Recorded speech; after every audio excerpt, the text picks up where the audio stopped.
Bismillahirrahmanirrahim. Assalamu alaikum dear students. How are you? I hope you'd be fine. This is new syllabus primary mathematics workbook 5B और chapter number 9 percentage के आज हम कुछ questions करेंगे।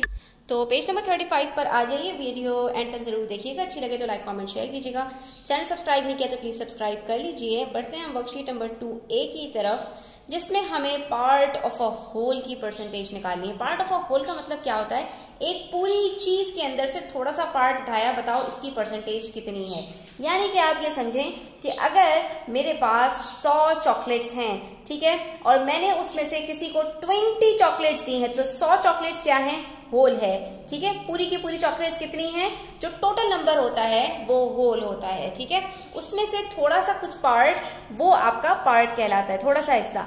तो अब 20 chocolates मैंने अगर किसी को दी हैं तो 100 में से 20 उसका पार्ट ऑफ अ होल है और उसकी परसेंटेज क्या बनेगी? 20%। तो परसेंट कहते हैं किसी भी चीज का अगर टोटल 100 हो तो उसमें से कितना पार्ट आपके पास है। तो यहां पर आपसे कह रहे हैं कि 20% ऑफ 40, इसका मतलब ये है कि 40 अगर होल है तो उसका 20% कितना बनेगा। तो बच्चों ऐसे क्वेश्चंस को सॉल्व करना बिल्कुल आसान होता है। सिर्फ इतनी बात याद रखो कि परसेंटेज का जो निशान होता है वो नीचे आपको एक 100 देता है। ठीक है, इसका मतलब क्या है कि ये 20% है तो 20/100 है। ऑफ का मतलब होता है मल्टीप्लाई और 40 का मतलब होता है 40। तो आपने करना यह है कि आपके पास जितने भी इसके अंदर क्वेश्चंस दिए हुए हैं, सबसे पहले आपने यही करना है कि इनको सबको इसी फॉर्म में लिख लेना है। 10/100 मल्टीप्लाई बाय 10। इसी तरह से 1/100 मल्टीप्लाई बाय 200। 35/100 multiply by 60। इसी तरह से देखिए 15/100 मल्टीप्लाई बाय 80। 9/100 multiply by 600। जब इतनी बात आपको समझ में आ गई तो आप पहले ही सीख चुके हैं कि हम फ्रैक्शंस को किस तरह से मल्टीप्लाई करते हैं। सिंपल है, न्यूमरेटर और डिनोमिनेटर को हम सिंप्लीफाई करते हैं, जो आंसर्स बच जाते हैं उनको मल्टीप्लाई करके प्रोडक्ट निकाल लेते हैं। तो आप यहाँ पर देख सकते हो नीचे 2 जीरोज हैं और ऊपर भी 2 जीरोज हैं। एक जीरो इससे कट हुआ और दूसरा जीरो इससे कट हुआ। नीचे सिर्फ 1 बच गया जिसकी कोई वैल्यू नहीं है। तो आपने ऊपर सिर्फ क्या करना है? 2 और 4 को मल्टीप्लाई कर देना है, जिसका मतलब है 2 4s are 8। यानी कि 40 का 20% 8 होता है। इसका आसान मतलब बताऊं तो अगर आपके 40 में से 8 मार्क्स आए हैं, 40 टोटल में से आपने 8 ऑब्टेन किए हैं, 8 मार्क्स लिए हैं, तो इसका मतलब है आपकी परसेंटेज कितनी बनेगी?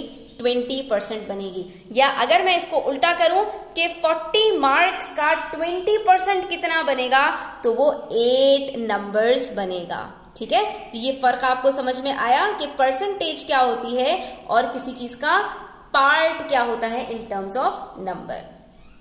अब आइए इसी तरह से मजीद क्वेश्चंस करते जाते हैं। यहाँ भी 2 जीरोज ऊपर हैं, 2 नीचे हैं और बाकी सिर्फ 1 बच रहे हैं। तो 1 × 1 = 1 और नीचे 1 की कोई वैल्यू नहीं होती। इसका मतलब है कि 10 का 10% कितना होगा? 1। 10 नंबर्स हैं, उसमें से अगर 1 नंबर लिया है तो इसका मतलब है 10% मार्क्स लिए हैं। इसी तरह से देखिए 1% ऑफ 200 कितना होगा? दोनों जीरोज के साथ कट। 1 × 2 = 2। अच्छा, एक चीज के अंदर बच्चे अक्सर गलती करते हैं कि 1 को 1 से मल्टीप्लाई करते हुए 2 लिख देते हैं। तो इस चीज को बहुत ज्यादा ध्यान से लिखा करें कि 1 × 1 ऑलवेज गिव्स यू 1। इसी तरह से 35 को 60 से मल्टीप्लाई करना है तो एक 0 से कट हुआ, बाकी 35 को 6 से मल्टीप्लाई कर लीजिए और देखते हैं हमारे पास क्या आंसर आ जाता है।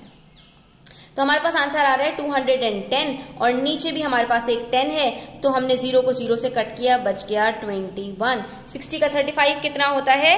21। इसी तरह से देखिए अब हमारे पास है 15% ऑफ 80। 0 से 0 कट किया, 15 और 8 बच गए। 15 को 8 से मल्टीप्लाई किया, आंसर आया 40। 8 1s are 8 प्लस किया 4, आंसर आया 120। तो आपके पास यहाँ पर आंसर आया 120/10। 0 से 0 को कट किया, बच गया 12। यानी कि 80 का 15% कितना होता है? सिर्फ 12।